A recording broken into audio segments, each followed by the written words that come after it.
Meant to be. Sure. Yeah. Meant to be. But Yep. all that aside, losing either a person, a pet, Yeah. a job that you love, your home because of finance, whatever it might be, that's part of the life experience, loss. Yeah. And how we have to go through the pain, and we have to deal with the pain, and then we have to somehow find the strength to move on. Yeah. Like it's like.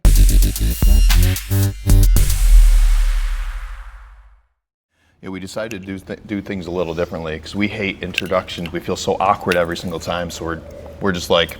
We don't want to be like, hey, welcome to the Matt and Monica podcast. You know, it's like that just started to sound weird and too like robotic. So you just jump right in. Pretty much. Yeah. I already hit record. Hey, I might even include this part, but Joe Rogan does it, and he's pretty successful. Yeah, he just starts right in. He does. He's he doing just goes all right, right for I it. think. Yeah. Good for you. It is an absolute honor to be here, Jordan. Obviously, if people have been following our show, they've seen you recording an episode on your show of us, Right. which we did air on our podcast, but it's On Mic with Jordan Rich. Jordan's been radio broadcasting for 50 plus years. How many years? Hard to believe when you say it that way. You know, I did start when I was a mere tyke, but 50 plus. I started when I was 17 or 18 professionally, so do the math. Oh man! But it's been a great run, and I'm still doing it, and Awesome. That's I'm amazing. lucky and blessed that I can still do it. Yeah. I realized really quickly, a couple things. I know I kind of already told you this in person, but I wanted to give you the public, kind of an apology. Like, after we recorded on your show, I was just like, man, this guy is an absolute legend. I just wish I did the due diligence and the due research that you really deserved prior to going on your show. But we were so busy, and I just, talking to so many people, I had very little time. And No need to ever apologize on any of this, because you guys are doing something very special. I wouldn't have invited you, I wouldn't have connected with you unless I felt that there was a real mission here that you guys are doing that I'm 100% behind. 100% behind. So it's my honor to be here in this austere location. yeah. I love it. It's so fun. I have 3 books. I'm 37 years old. I have 3 books that I technically didn't read anything. I've never read a book before. I've listened to 3 though. I listened to The 4 Agreements, Fearvana, and now I listened to your book. Yeah, guess who narrated that? Oh my! I was so happy. I'm like, I hope it's in his voice. That's what I say though. I'm like, buy the book, yes, but you need to listen to it because you just add so much to it. Well, it's so funny. Yeah. People say to me, you have an audiobook? I said, yeah. Who recorded it? I'm thinking, who else would record it? Right? I'd be silly not to record my own book. Yeah. But thank you. That appreciate that. There's an old joke. I'm on my 3rd book now. Really? Yeah, and I plan on reading a 4th one when I get around to it. But thank you for that. Yeah, no problem. I really enjoyed it, and it was very interesting hearing your journey, because there's a lot of similarities and a lot of things that I could relate to personally. Not so much on the radio side of things, and a little bit with the podcast, but more so even just with life as a whole, because as we've discussed before, everybody goes through things, and when you started touching upon like depression and stuff like that really hit deep with me. And I wanted to kind of kick this off though, maybe just starting off, I kind of want to cover where your book kind of went through, but maybe just like, we don't have all day, obviously. Whatever you want. Why don't you just tell us how you got into radio? Sure. I'm from the Boston area. I don't sound like I am, but I used to sound that way, Boston. Yeah. And went to a small college that's still around called Curry in Milton, Massachusetts, founded by Alexander Graham Bell, the man who brought us the telephone. And I loved radio when I was a kid. I grew up in the 60s, so I would listen at night to ball games from Cleveland and New York and all over. And one of the stations I listened to is the one I've been working at for nearly 30 years, WBZ. But anyway, I get into radio in high school. We had a little radio club, and then went to college, and then got my first job while I think I was a sophomore, maybe a junior, at a major station in Boston. Awesome. Because I was in the right place at the right time. My professor saw something in me, and that was the start. And I guess this is a little unusual, I've been able to stay in the one market. Right. Because a lot of radio people get pushed around and leave and move on. But I've managed to hang in there and stay in one place. So I've had a great career. I love my work, and today I love it as much as I did when I first started. It is cool doing something that you find purpose and you enjoy doing. Your passion Yeah, that you could do for so yes. long, and you're not like tired of it. Like you want to keep going. Yeah, 'cause Well- it was never hard work, right? Never. Getting up at 3 in the morning, Oh my gosh. staying up all night. No, Yeah. I think this will relate to what you guys are doing, and I mean this with all sincerity.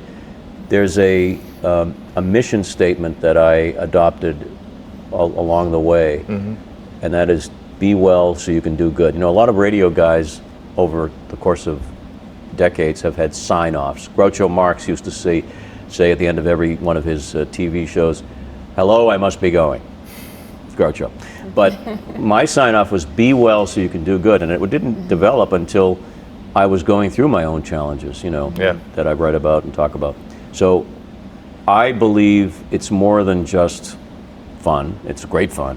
Yeah. But every time we have an opportunity to inform the public, educate, or amuse them, bring smiles, it's corny as it sounds, it's an important mission. Yeah. Absolutely. And that feeds me all the time. Yeah, I like hearing you say corny because I say that all the time, Oh, and I'm like, yeah. man, 'Cause I that's am, what we are. I am so corny now, and it's Yeah. I'm okay with it. I listened to somebody say online, you know, he's like, you know, I like me, and he's like, I've never been at a point in my life where I could actually say I like myself, and I listened to this guy say that, and then I believe he was in the special operations community. I'm like, you know, I've for the first time in my life, I'm happy with who I am as well. And it took me going through hard times to realize, you know, how strong I am. And Self-love and self-worth. yes, yeah, Well, yeah, and self-exploration. I think Yeah. a lot of us in the general public are so busy and so intent on just surviving that we don't get a chance to stop and reflect and feel and Yeah. emote and so forth. Yeah. And the greatest gift, and you guys know this, and your guests have shared this, is the gift of vulnerability. yes, I was always a guy when I started out as a teenager and in my early years who believed that everything was great. Everything was great. I was on a high. I never took a drug in my life. I never drank. I never did anything like that. Everything was terrific yeah, until I hit the wall. yeah, And that was Yeah. God knocking on my door saying, hey, wise up because I'm going to toughen you up. Exactly. yeah. We say that. So that's how that. But yeah, self understanding and exploration is like the greatest hike you can ever take. Yeah, And it's filled with potholes and crevices, but man, oh man, there's some beautiful things that happen on the outside. Well, how else are you going to learn, but how will you appreciate the good without knowing the bad? And I know we've said that Gives so many like times, contrast. but it does. Absolutely. And when you appreciate what you're doing in life and what's happening to you, and you get a handle on that, and then you have the opportunity, as I do professionally, to give back, yes, to help others, that's part of that key to socialization that's so important to human beings. And I know we're going to talk about where we are physically at some point because it's kind of a cool place. Oh, it is. But Yeah. it really is, as you said, Monica, you got to know the pain and you got to go through it in order to appreciate Right. the joy. yeah. Yeah. There's so many people that get hit by that pain and they think that poor me, and they fall into those states where they're just This is it. I'm just they're stuck here. and Yeah. that's all they're going to know is that pain. And I think anybody can get out of that pain. I really truly do. And I don't care how bad your life has been, how hard it's been. And we've talked to and we've experienced extreme adversity. And you know, it's once you get past that hump and people see that, it's Jordan Peterson says, you know, be the strongest man at your dad's funeral. And I said that to her recently, you know, going back to the whole school thing we were talking about earlier that she's Right. traversing. Be strong. But there's a lot of power in that when people know that what you've overcome, yet you can still walk around with your head held high. That's so incredibly valuable. And it's important to remember that people in my world, which is entertainment, you know, media, call it what you will, are people just like anybody else. And one of the things, and you probably heard this in the book, that changed me greatly was when I admitted to the audience not just to my family, but to the audience, that I was in pain, that I was dealing with stuff. And it was like a flower blooming in terms of this sense of understanding and empathy, and I wasn't alone. I did it for me, but it ended up being a therapy, if you will, for the general public that I was serving. So all of this kind of stuff, as you both said, Matt and Monica, all this stuff sort of goes around and comes around. Yeah. But you gotta go through it. Yeah, right. You can't. And live it's there. not fun, as you right. know, but you gotta go through it. Do you remember at what point in your life when you first announced that? How old were you again when you talked about that? I was living on a really cool high for many, many years, and when I was 37 years old, the depression hit me like a ton of bricks. I mean, it just came out. I thought it came out of nowhere. I thought there was something physically wrong with me. And when the doctor, at the time it was my GP, said, you are depressed, I said, come on, I'm the happiest guy on the planet. Nothing to be depressed about. So, to answer your question though, it took me several years of introspection before I had the courage to try this approach and go public. And it's the best thing I ever did. It's kind of like what you're doing with this podcast. It's sharing your lives and the lives of others, and in a sense, giving other people, strangers, the sense that we're not alone. Is an amazing gift. It opens you up to everyone, but it opens everyone else up also to be like, oh, okay, like he has all that strength to be honest and open about that. Then why am I holding myself shut off to the world if I'm depressed or feel like I'm down and can't fix stuff? Saying that to everyone. It's what I realized was, first of all, it's the stigma. It has to be beaten down, as you guys know, right? And I think what you're doing is fabulous to help do that. But the self-talk that happens when you're in pain, especially when you have no physical issues at the time. I had no physical issues. I'd never missed a day of work, and I was miserable. I was literally miserable. And it took years of therapy and work and medication and all the other things you got to do. And the result was a better me, a fuller me. Right. I think it completes a person to go through what we've all gone through. And cars, boats, planes, houses, estates, manors, means nothing. I mean, it really doesn't, and ultimately. It's relationships, it's self-love, it's care for others. Right. The way you make other people feel. That's absolutely. So incredibly important. Absolutely. So you were, as far as in your career, when you hit that point and you talked about the depression, explain what was the changes you noticed after that? I felt immediately freer and less stressed. Because I formed a community with the people I was talking with. And these people I don't know personally, I don't see. But it opened up a whole new world of understanding. And that's when I started using that expression, be well so you can do good. I just made it up.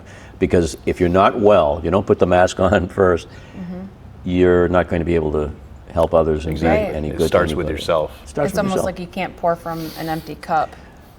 So right, Monica. You can't. And my life is no different than anybody else's, except I do things more publicly. But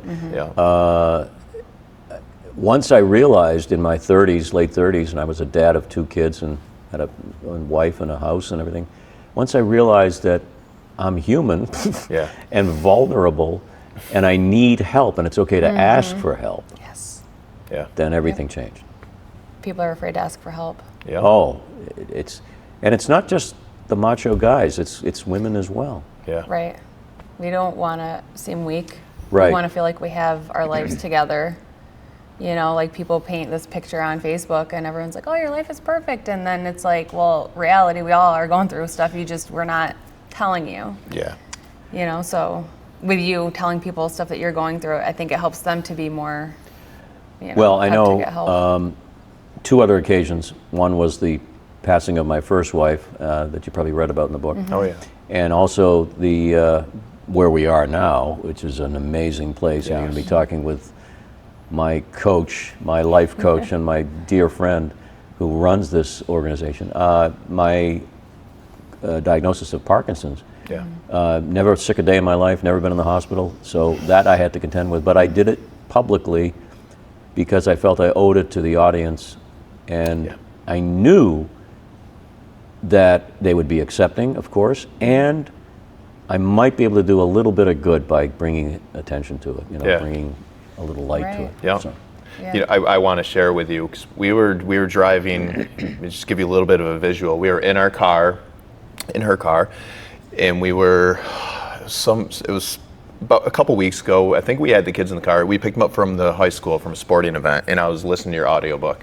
And we got to the part where you were talking about, got to the part where you talked about going through the depression, and you started talking about your first marriage, and I think, cause you told me what you went through in no detail when we talked on your show, but I didn't know anything other than that. But I think that's so important for me to hear something like that and hear somebody talk about their experience of losing somebody, because I'm a very grateful person. I think I do a great job at being very appreciative, very respectful, but you can never be too grateful. And like, I hug my wife, I hold her hand tighter now after I listen to you, and I listen to other people talk about what they had and what they no longer have. And there are so many people right now that are going through that, even losing their spouses. And there's people, I'm hoping they listen to this, because hearing you go through that, and I'll let you, if you want to talk about that, a little bit of that experience, if whatever you're willing to talk about, but more importantly, being able to be happy again and finding love again. And you're allowed to be happy and find love again. Yeah, that is so big for me. There are a lot of things that are serendipitous in life, and I'll just relate 2 quick stories about the passing of my first wife, who we were married 31 years. And the serendipitous thing is I came back 3 weeks after the funeral, after being off for 3 weeks, almost a month. I came back on the air, and I said on the air at 12:05, I was doing the overnights, I said, I can't avoid talking about what happened, so I will tell my story. I don't want to take any phone calls this hour. I wrote down literally on the back of a napkin my points of topic. And of course, as I related in the book, my producer on the other side of the glass was waving at me at 10 minutes to midnight, 10 minutes to 1, said, "You need to take this call," in my intercom in my ear. And I said, "I told you I didn't want to take any calls. I want to move on from this. I just want to tell the story and move on." He said, "No, you need to take this call." So I said, okay, took a break, came back. We had 3 minutes to the top of the hour. I took the call. It was a nurse from Mass General Hospital who had taken care of my late wife and had the most beautiful things to say. And I just lost it, I was able to barely make it to the top of the hour news break. But that was a serendipitous moment, because she actually said she doesn't normally listen, but she had a different shift. The other serendipitous cool thing is that my first granddaughter is named after my late wife and was born late, 2 days late. That enabled her to be born on her birthday, the same day. Isn't that cool? That's crazy. Give me cold chills. I know. we were all thinking that, and she goes by Elle, but it was Wendy is her first name, my wife's name. But Definitely meant to be. Meant to be. Sure. Yeah. Meant to be. But all that aside, losing either a person, a pet, a job that you love, your home because of finance, whatever it might be, that's part of the life experience, loss. And how we have to go through the pain, and we have to deal with the pain, and then we have to somehow find the strength to move on. It's like finding yourself and finding, it's like you have almost no choice to find the strength inside of you that you have to move on. And so many people have a hard time doing that. So you telling your story definitely helps people. Well, and then just to bring it full forward, here we are at 110 Fitness in Rockland, Massachusetts. One of the most amazing places for people with Parkinson's. It's not a clinic, it's a workout facility, as you guys saw, and you're going to be talking with Brett, who's going to give you much more detail on it. But I felt the same way when I was diagnosed, and everybody feels the same way from what I can gather. 5 stages of grief: sadness, fear, anger. You know, it really does propel itself that way. Yeah. And until you rev up your engine and start doing something, taking action, you know, I was back in that same, not that same place, but I was back in a dark place. Yeah. But you know what? Dark places are going to show up every once in a while, and you just got to be ready for them. Exactly. Yeah, I had a pastor say to me, because I said to him, he's been a friend of mine, he's on my podcast, his name is Mark Collins. I was telling him, I'm like, you know, the most difficult place to be is in God's waiting room, because I heard that quote. And he said, he's like, well, listen, he's like, hear me out for a second. He's like, it's not, you aren't in God's waiting room. He's like, I don't believe that. He's like, you're in God's weight room. And I like it. Yeah, me too. That changed my perspective. Just that one little change, and I think it's really important. It's interesting you say that, because I always, there's a thought, I never shared it with anybody, that, you know, in my darkest moments, I would, and I believe I'm a man of faith, in my darkest moments I would talk to God, ask God for help, and also give God a bit of my mind, okay? because to connect everything with the illusion of where we are, I think God is very capable of taking a punch. Yes. You know, God can take a punch, he can take a joke, and when you're really down and out, but I love the weight analogy. I love that. It just changes your perspective into something so much more positive. You know, we're talking about these serendipitous and these, some people will call things coincidence. I no longer believe in coincidence at all. No way. I believe we are exactly where we are meant to be right now in this world, and I truly feel that. And one of my very hard points in my life, I fell to my knees. I went outside, fell to my knees, and for the first time in my life, adult life at least, I asked God. I'm like, I don't believe I deserve to ask for any favors, because I haven't been to church in 20 years, and I pray once in a while, but not like I should be. But I'm like, you just let me know I'm on the right path. And it was a beautiful thing. I think I talked about this somewhere else, but I asked my kids that night, and they knew they could tell I looked like I probably have been emotional, and very understandably emotional too. And they look concerned. I'm just like, hey, can you guys just do me a favor? Can you pray for me tonight? And it kind of freaked them out a little bit, but it was a beautiful thing, because that next morning I woke up, and I was broken when I went to bed. I woke up, and I will never forget, it was the most beautiful day. It was sunny, and I went from being broken to 100% at peace. And beautiful story. The coolest part about it, though, was the sign that I eventually inevitably got shortly after. I was on my way to work on this beautiful day, and I went to text and drive like I shouldn't do, but I went to text my friend who talked faith in 36 years. It was the first time he's ever talked faith with me. And I went to tell him about that experience, just so I was going to send him a short little text. And as I'm trying to send this text message, I have somebody cut in front of me on the highway. And I look up, you know, hit my brakes, and sure enough, it's a white Mercedes that has a license plate that says "Be Saved." Oh, right. And I took 2 photos of this. I have these photos because I'm like, nobody's going to believe the story. Like, God's like, I got you. You're good. Of course, I Googled. I'm like, how many unique license plates are there in New York State? And there's 3.3 million unique issued license plates, supposedly. I'm just like, there's no way. Yeah, and then knowing a little bit about New Yorkers, you were more likely to see something that we can't repeat on, on the air. Yeah. But that's, you know, I think there are signs. I absolutely believe that. And, you know, everyone feels down at times and feels sorry for themselves, but keep your eyes peeled for the signs. Yep. And that's what we keep saying. Yeah. And, keep yourself open. You know, I mean, there are a lot of reasons for hope. Yes. Definitely a lot of reasons for hope. Be intentional with your openness to receiving. People are so shut off. Yeah, that's true. I know everyone rails against social media. I don't think social media is a terrible thing unless it's all you do. Right. Yeah. You know, but I think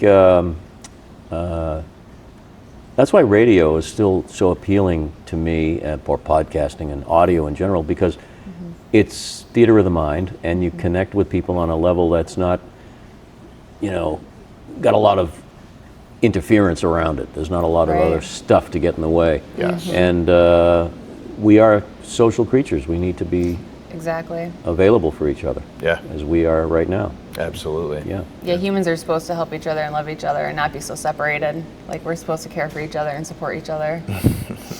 Yes, and I get a little cynical at times, like the rest of us, but I switch off the news. Yeah. We don't even watch the news. And I realize I'm part of the quote-unquote media complex, but I've always chosen a different path, you know, allowing people to speak, allowing people to, trying to listen to people, and that makes a big difference. Yeah, and I enjoy listening to even people with very radically different perspectives than I may have. I like hearing people talk, and I don't care if their opinion is completely on the other side, left, right, you name it. Yeah. And I just wish, and I think most people are like that, but I think media likes to push or portray the image that just people are fighting because. Yeah, because blood, you know, sells, and pro wrestling is popular, and that's exactly what we're dealing with. And so if you're aware of that, waking up every day and you're aware of that, and you can sort of tune that part of it out, I think you'll lead a lot happier life. Absolutely. Yeah, people would be like, you guys are so happy all the time, and they're like, you don't watch the news, do you? And we haven't watched the news in like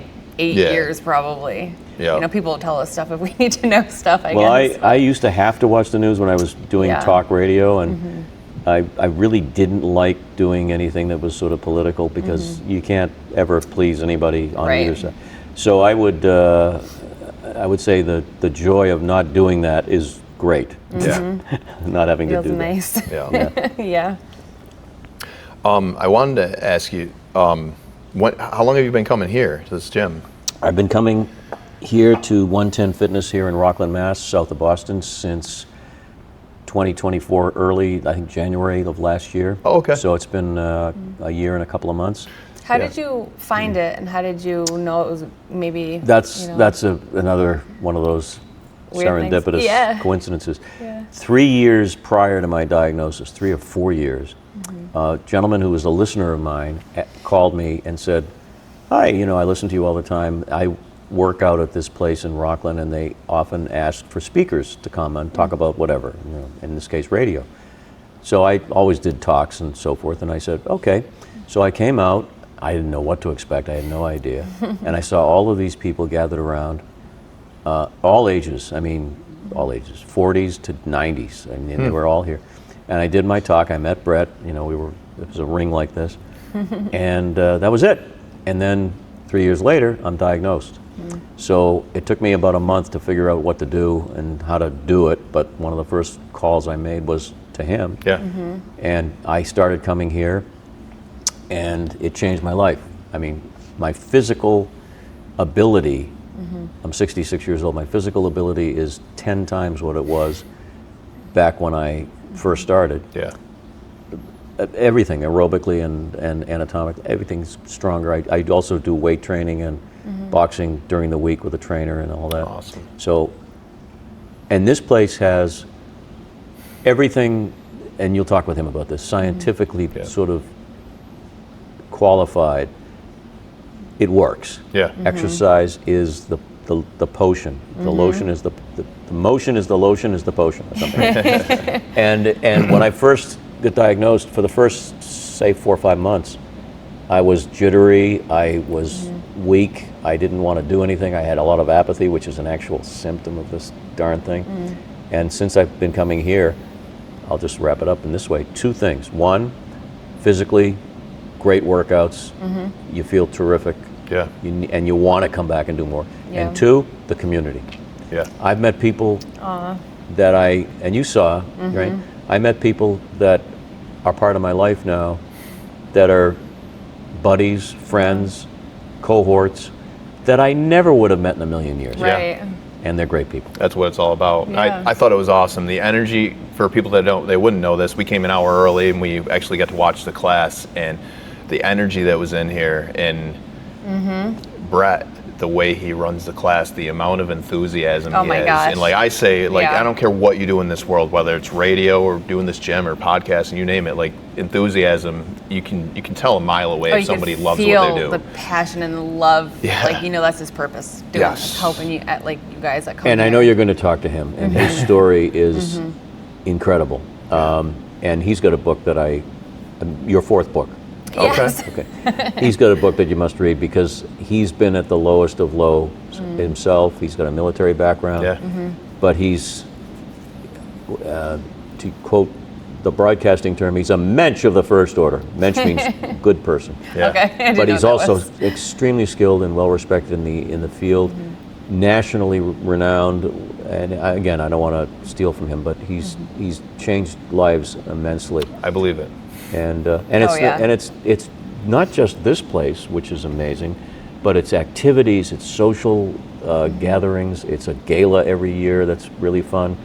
It's all kinds of stuff, and I know very few people, with the exception of you and me and Brett, who get back to people so quickly. Yeah. And he helps people every hour of every day. He's helping somebody. So anyway, that's the story, No, that's awesome. and I love it. I really do. That's awesome. Have you ever brought your now wife here? Actually, she's not been here yet. She's met Brett at the gala. One of the reasons she hasn't been is she travels a lot for business, and it's tough to nail her down. But Yeah. but my wife Roberta has had experience with Parkinson's. Her father had it many years ago when this kind of programming wasn't available. Yeah. So she's had to deal with the emotional fears and so forth. And her mother just turned 90, is a stroke survivor. She had a stroke at 36 years old. Oh my gosh. So I married a lady who's got a lot of strength and a lot of pain that she's had to work through too. So we get through things together. That's awesome. Thank you guys. Yeah, I'm that's glad what you it's all have her, about. and I'm glad she has you. Yeah. Yeah, she's type AAA battery, over the top organized. I'm single A. I'm pretty good, but if we were the same, we'd That's cancel funny, each other out. Right? Yeah. So Yeah, that's just Works like we do completely different things in our life together. So Yes. we work I think that's very well healthy. I together. think that's Yeah. important. Yeah. Yeah. But we like doing the same things, but she feels it. There's so much I don't, especially around the house and stuff. Listen. I'm so fortunate. Men are from Mars. You know what I'm saying? Yeah. Yeah.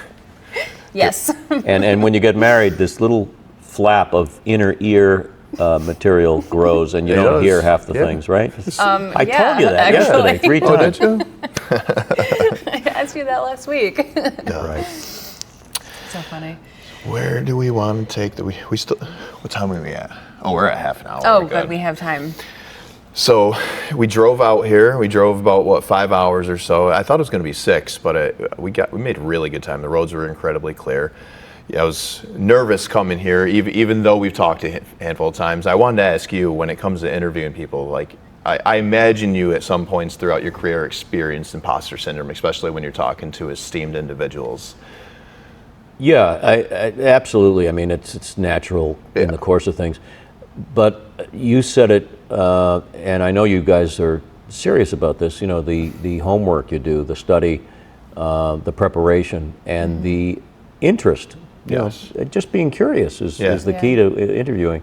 And I've had some phenomenal experiences, and I've had some duds, because everybody does. Yeah.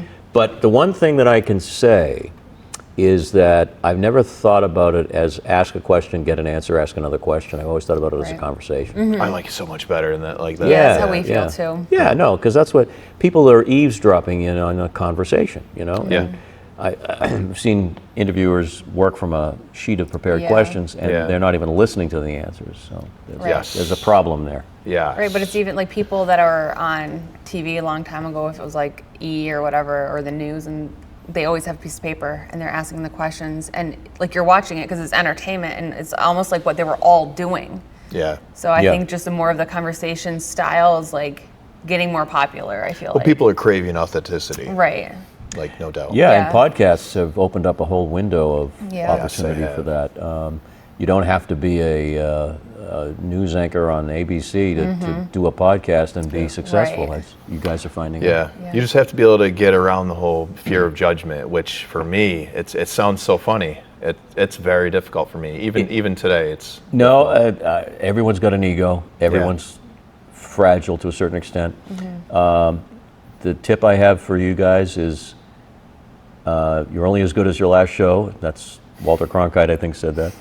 And nobody in the general population is going to hold you to task for not asking the right question in the right way. Yeah. Nobody cares. yeah. So you're Right. your own worst critic sometimes. Oh, for sure. It's like Yeah. we're worrying about stuff that like people don't even think of. So why are we even worrying about certain things? I don't even know why I even get nervous anymore. Like Right. we interviewed, we were talking with Evan Carmichael, which he actually left you a question. I stole this from Steve Bartlett. He's a professional podcaster, Diary of a CEO. I don't know if you've seen it. Very, very good. But he will ask a guest a question for their next guest, their next upcoming guest. Okay. But Evan Carmichael, I did ask him a question, and I'm like, I have Jordan Rich. We explained to him who you were, and his question was like, how did he word it? I don't want to paraphrase wrong. You don't remember his question? No, I don't remember. He said, "Tell us your favorite things about Matt and Monica." Yeah. I would never ask that question. It's so super, weird. super awkward. I mean, you don't have to answer I would that, love to but- answer that. Oh man. My favorite so things funny. about Matt and Monica, well, first of all, meeting you has been great. Yes, it has. But second of all, authenticity. You guys are real, and you mean it, Appreciate it. and you have passion, and you have good hearts. I mean, that's all I needed to see and feel. Yeah. And I think it's like anything else, like with the exercise I do here. I'm getting better and better Right. every time out because we learn by rote, by repetition. Yeah. So whatever you're doing, keep doing it. Yeah. Thank you. Yeah, we're having fun. I mean, like genuinely having fun. I mean, Yeah. we needed a getaway. We needed to come out here today. Oh yeah, It's been for a sure. rough couple weeks, busy couple months. So Yeah, like we're learning so much with the podcast stuff in general, and we're gonna learn forever. But we're learning a lot about ourselves too, and that's Oh, yeah. very cool. And we're also learning about how to speak better. And my brain always works faster than my mouth, so I'm always jumbling my words or my especially thoughts when and you're stuff, nervous. and I'm like, blah, blah, blah, Yeah. what? All right, focus, Monica. I'm like that all the time. But then I'm learning how to talk to people, answering their questions if they're asking me something, to help them in the best way possible instead of just throwing something at them. Like making my brain think about the right thing to say that I think would help them the best. I think listening is harder than talking. For me personally, because if I'm hyper focused on how I look, then I'm worried. I'm thinking about what I just said while you're trying to tell me something, and I'm supposed to be listening. But I've gotten a lot better about that. Well, yeah, I was just going to say that's the old asparagus in your teeth issue. Did I go on the air with? Yeah. I've never done television on a regular basis, but it's a really different kind of thing. I love what we're doing here. It's very relaxed and all that. Yes. Yeah. But television is so staged, and you need a lot of people around you to pick Yeah. your hair and make sure you're looking at the right camera. Yeah. But this kind of thing, you just be yourself. Yeah. And- Exactly. And people accept you, and I'm a professional, so I thought you guys right off the bat were the real deal. I had no issues. No, seriously. As somebody that has dealt horribly, I've always had a pretty low self-esteem most of my life. It's gotten a lot better over the past couple of years, mainly since we started doing this. Yeah.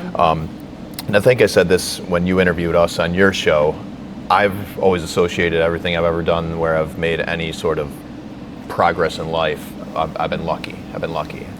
My relationship with her, I've been lucky. And it's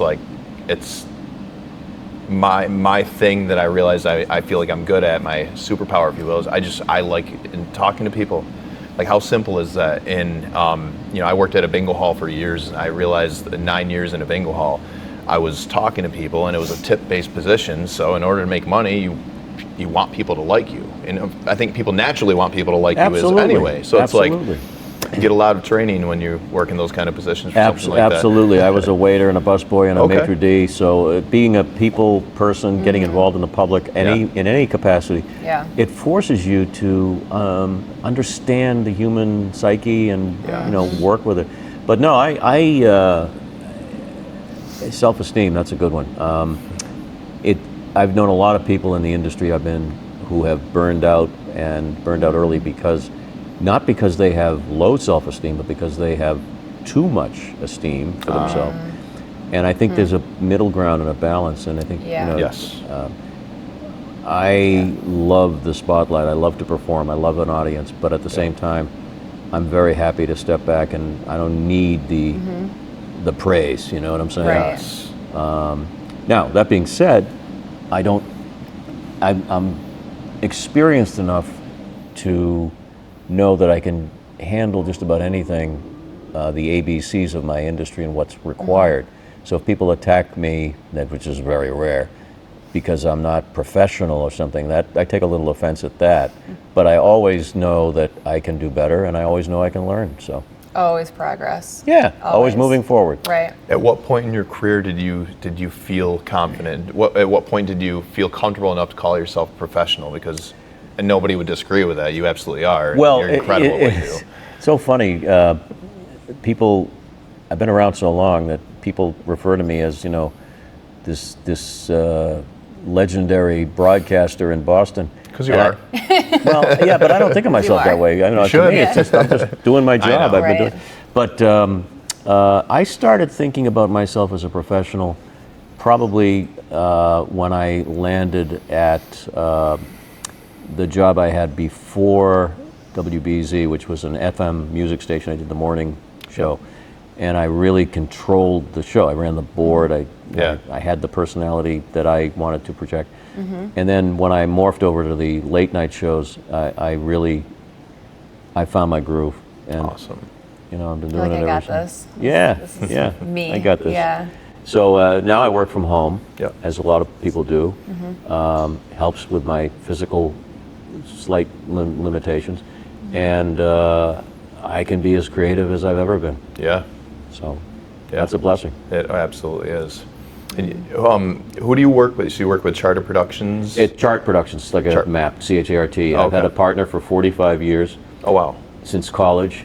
Very rare to have a Wow. partner, Yeah, a it's a long business time. partner, who's a best friend, and we have the same kooky sense of humor, and like the same things, and he's terrific. And he's also been through a lot, faced a lot of challenges, and Yep. we've come through it together, sort of like brothers from another mother. Yeah. And then I still work at the radio station, without having to go there, which is great. Yeah. Yeah. That's awesome. We love traveling. I'm a homebody. I like to be home too. I love getting out and meeting people and going to new places, but I also love to come home and just be home and Yeah, do I'm stuff. definitely that more of a homebody. Yeah. My wife is a travel nut. She's in Japan as we Oh, wow. speak, and she just goes, and does a lot of it for business. But I'm when I get home, I'll take a hot shower, put the fireplace on, and Yep. Yeah. Not leaving. yeah, Yeah. and doing what I like to do, which is, some would say work, but it doesn't. If you love Yeah, it, it's not it's work. not work. Right. Yeah, very much so. Yeah. Yeah, I'm a little worried with everything that's going on as far as technology and advancements in AI, because even right now with what we're able to do with our podcast and short form content and stuff, everybody's able to do it. And we're able to do what would have taken, I bet 10, 15 years ago, it would take probably 5, 6 individuals doing this full time to be able to get everything out as far as social media. Yeah. But nowadays you're able to automate everything almost. True. I had a discussion about AI specifically with an upcoming guest on my podcast, Okay. who's the voice of a TV show called How It's Made. I don't know if you've ever seen it on Yep. Discovery. Yeah. Love it.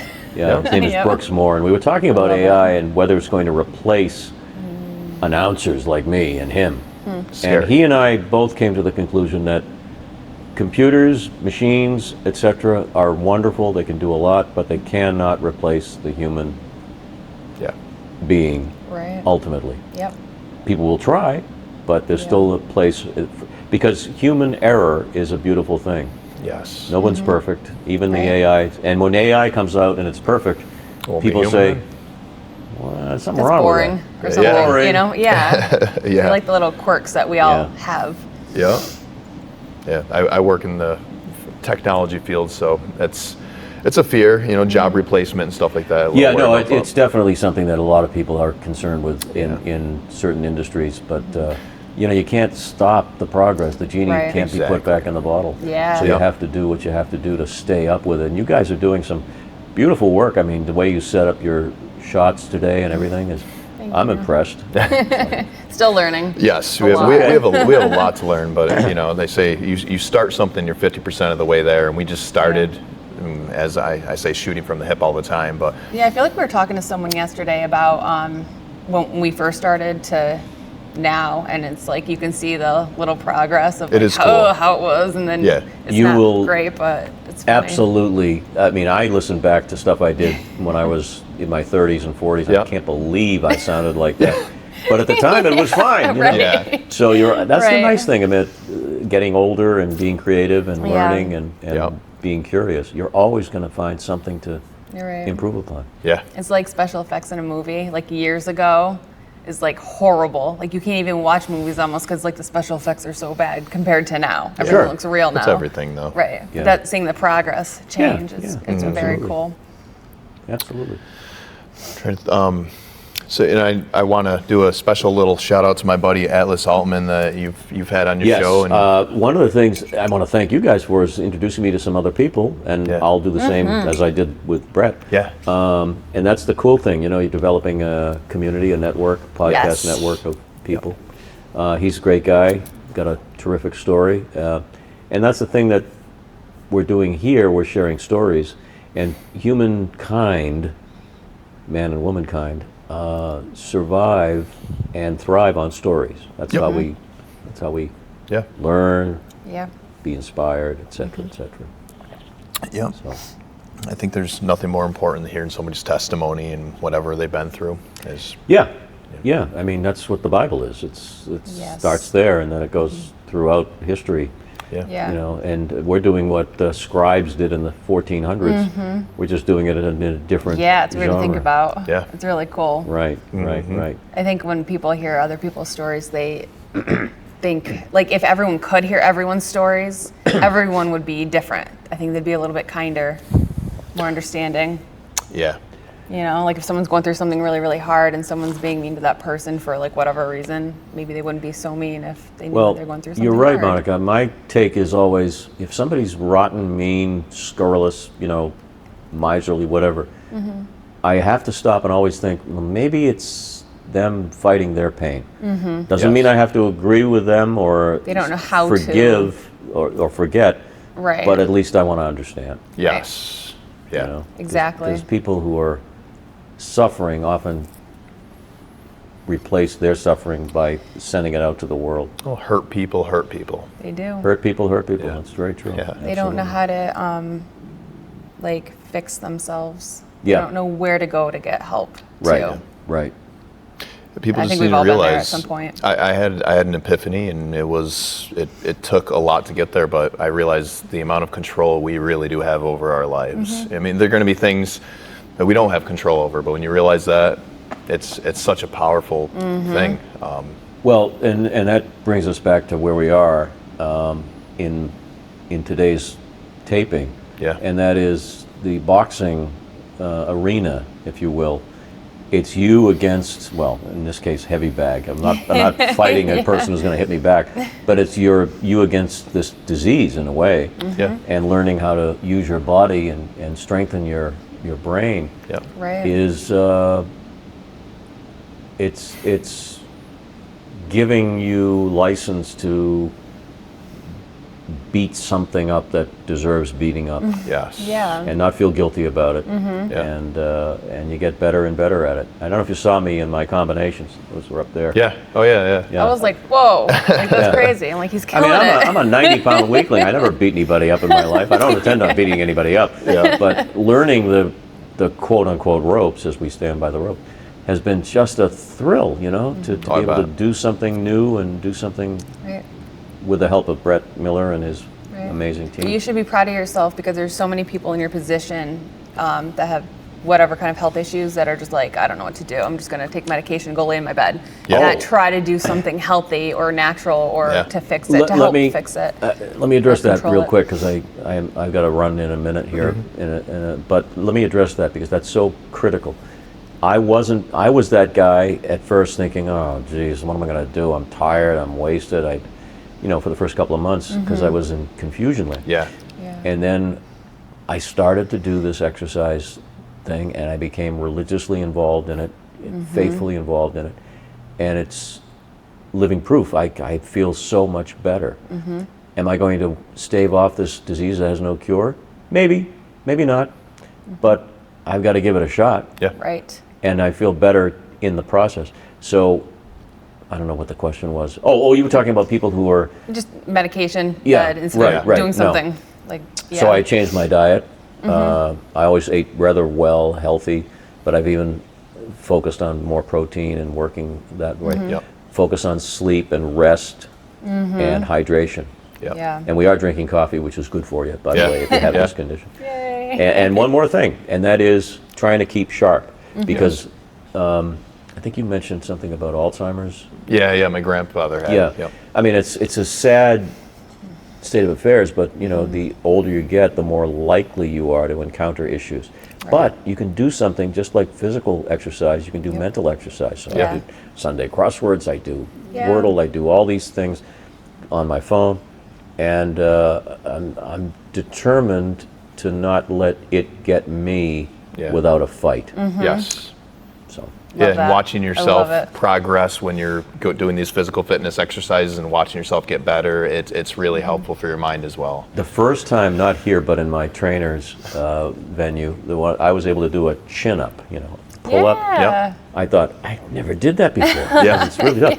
I can do like 3 reps of 6 or 7. Oh my gosh. So funny you say that. I just started That's working on crazy. pull-ups literally this year. Because it's really tough. I can do like 1. Yeah. I mean, and push-ups and all kinds of exercises, deadlifting and things. Yep.